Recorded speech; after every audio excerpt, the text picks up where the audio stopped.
የዛሬዋ ቀን እንግዲህ የደስታ ቀን ብያታለሁኝ። መላው የኢትዮጵያ ሕዝብ በጉጉት ስንጠብቀው የነበረችዋ ቀን ናት። እህታችን ሌይላ ነርሶቦ በሰላም ለሀገሯ ለቤተሰቦቿ አብቅቷታል ማለት ነው። አልሐምዱሊላህ ረብል ዓለሚን፣ ምስጋና ለአላህ። አሰላሙ አለይኩም ወራህመቱላሂ ወበረካቱ። ውድና የተከበራችሁ የቻናሌ ተከታታዮች እንዴት ናችሁልኝ? ሀቂቀትን እኔ የተሰማኝን ስሜት እናንተም ስለሚሰማችሁ ብዬ እኔ ከደስታ ብዛት ነው ቪዲዮ ልሰራ የተነሳሁትኝ። ከእኖ የራሴ እህት በቃ የራሴ እህት አድርጌ ነው ያሰብኳትኝ። በቃ የደስታ ብዛት ወላሂ በጣም ነው ያለቀስኩኝ። ላይቭ እየተከታተልኩ ነበር። እንደው እኔ ስንጥቅ ብዬ ልሞት በደስታ በቃ ስሜቷ በቃ የተለየ ነበር ወላሂ። አይደለም ለተወለዳት አይደለም እዛ ቦታ ሆኖ ላያት እኛ በላይቭ ስንከታተል እንዴት እንደሆን አልሐምዱሊላህ ረብል ዓለሚን ለዚህ ቀን ላደረሳት ማለት ነው። አስባችሁታል? ለ13 ዓመት ጨለማ እስር ቤት ውስጥ መኖር ማለት በዚች ቅጽበት እንግዲህ ትንፋሽ ማግኘት፣ በዚች በቅጽበት አየር ማየት፣ በዚች በቅጽበት ከሰው ጋር መገናኘት አልሐምዱሊላህ ረብል ዓለሚን። ስንት ስትባል ነበረ፣ ስንት ስንሰማ ነበረ። ቤተሰቦቿ ወላሂ ያሉበት ኑሮ ምን እንደሚመስል እንግዲህ ማንኛችንም አይጠፋንም፣ የማይከብደን መገመት ማለት ነው። እና እህታችን ሌይላ ለዚህ ቀን ያበቃት ለአላህ ምስጋና ይገባው። የኢትዮጵያ ሕዝብ ደግሞ ተረባርቦ ድምጽ ሆኖ በጉልበቱም በገንዘቡም በሰዓቱም በሁሉም ነገር ወላይ ትግት ብሎ ለዚህ አብቅቷታል። አልሐምዱሊላህ ረብል ዓለሚን ትልቅ ምስጋና ይገባዋል የኢትዮጵያ ሕዝብ። አላህ ምን ይሳነዋል? እሱ ካለ እንግዲህ ልትሞት ያለችን ነፍስ እዛ አድርሷታል። እና አልሐምዱሊላህ ረብል ዓለሚን እኔ በጣም ነው ደስ ያለኝ። በቃ ዛሬ ቀኔ ሙሉ ራሱ በቃ ከደስታ ብዛት የሆነ በቃ እንትን ሌላ ነገር ነው ፈጥሮብኝ ዋለው ማለት በቃ ሌላ ነገርኳችሁ። ምንም አይነት አጀንዳ ወላሂ መስማት አልፈለኩም። በቃ ዛሬ ሙሉ ቀን የሷን ነው ሳዳምጥም ሳይመዋልኩት። አልሐምዱሊላህ ረብል ዓለሚን በጣም ነው ያሳዘነችኝ። ደግሞ አይታችሁ ከሆነ ተከታትላችሁ ከሆነ አብራት የነበረች 15 ዓመት እዛ እስር ቤት ውስጥ ከሷ ቀድማ ማለት ነው እንግዲህ አስባችሁታል። ስንቶች እህቶቻችን እንደው ህይወታቸው እንዳልነበር የሆነው እንግዲህ አስባችሁታል። ሁኔታቸው የት እንዳሉ ያልታወቁ። ይቺ ደግሞ የሚገርመው ነገር ቤተሰብም የላትም። በቃ የሚጠይቃትም የምታርፍበትም ቤተሰብም የላትም ነው የሚሉት። እና 15 ዓመት ከሷ ቀርማ እዛ የኖረች እዛ እስር ቤት አብረው እየኖረች እና የሌይላን አክባር የሌይላን ሁኔታ እሷ ነበረች ስትተባበር የነበረችው።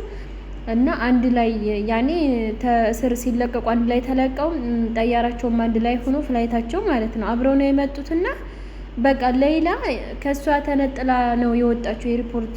ይችኛይቷ ያው በሁኔታዎች እንትን ማለት ቶሎ ወጣለች። ያችኛዋ ግን አሻራ ምናምን እስከሚሰጥ ወደ ኋላ ቀርታ በቃ እሷ የታለች አምጧት እያለች ነበርና እሷን ጥያ አልሄድም፣ እሷኛ ጋር ትሁን፣ እሷን ጋር ትምጣ እያለች ነበር። ወንድሞቿ ተቀብለው ሊያመጧት ወደ ኋላ እነሱ ቀርተዋል። እቤት ተደረሰች በኋላ ደግሞ አልበላም ምግብ እሷ ካልመጣች እያለች ሁሉ ነበረ። የሚገርመው ነገር ማለት ነው። አልሐምዱሊላህ ረብል ዓለሚን ሁለታቸውም ለሀገራቸው መብቃታቸው በጣም ነው ደስ የሚለው።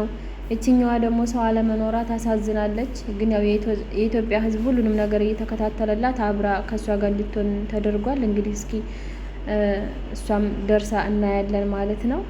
በጣም ነው እኔ ደስ ያለኝ የሌላ ጉዳይ ማለት ነው። ውድ ቤተሰቦች ሁላችንም ኢትዮጵያውያኖች የሚያጋጥመንን አናቅም።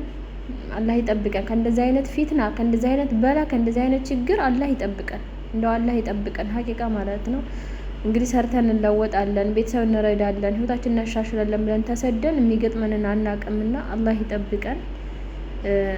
እኔ አላቅም ብቻ ወላሂ በጣም 13 ዓመት እንግዲህ ከህይወት መቀነስ ማለት ያልሆነ ህይወት ውስጥ ኑረን ስንመጣ ሌላ ነገር ነው። ወላሂ በጣም ያሳዘነችኝ አባቷን እግሮች ስትዳብስ በቃ በጣም ያሳዘነችኝ በጣም ማለት ነው። በፊት ስትዘፍንልኝ የነበረውን ስታንጎራጉርልኝ የነበረውን በልልኝ ብለው ወላሂ በጣም ይከብዳል። ብቻ ስሜቱ በጣም ነው የሚከብደውና አልሐምዱሊላህ ለኩልሃል እንኳንም ለዚች ቀን አበቃት። እኛንም አላህ ይጠብቀን። እንደው አደራው እንደዚህ አይነት ነገር በስደት አያሳየን። የምር ከባድ ነው በጣም።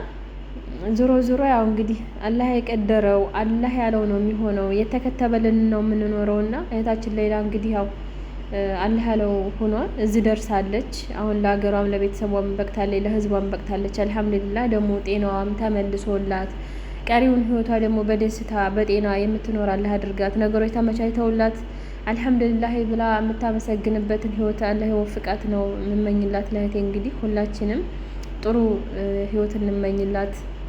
ይህንን ነው ለወላጆቿም እንኳንም ማበቃት። ወላሂ ሀቂቃ በጣም ነው የሚከብደው ነበረ። እና ውድ ቤተሰቦችን ያለኝን የተሰማኝን ደስታዬን በዚህ ገልጫለሁኝ። በጣም ነው ደስ ያለኝ። አላህ ይጠብቀን ሁላችንም ከእንደዚህ አይነት ፊትና አላህ ይጠብቀን።